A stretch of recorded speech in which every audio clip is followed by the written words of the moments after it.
लोकसभा निवडणूक 2024 कामी मतदार जागरूकता आणि सहभाग कार्यक्रमाअंतर्गत शुक्रवारी सकाळी जयसिंगपूर शहरातील नागरिक व नगरपालिका अधिकारी व कर्मचारी यांनी मतदान जनजागृतीचे फलक सायकलवर लावून नगरपालिकापासून सायकल रॅली काढण्यात आली। ही रॅली मुख्याधिकारी तथा प्रशासक टीना गवळी यांच्या मार्गदर्शनाखाली काढण्यात आली।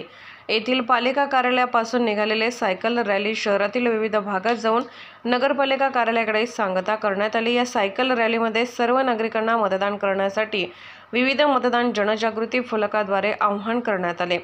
यावेळी मुख्याधिकारी टीना गवळी, उपमुख्याधिकारी प्रमिला माने, प्रशासकीय अधिकारी बाबासो हाके, पाणीपुरवठा विभागाचे उपअभियंता जमीर मुश्रीफ, लेखापरीक्षक एकनाथ गवारी, स्वच्छता निरीक्षक संदीप कांबळे यांच्यासह पालिकेचे कर्मचारी उपस्थित होते।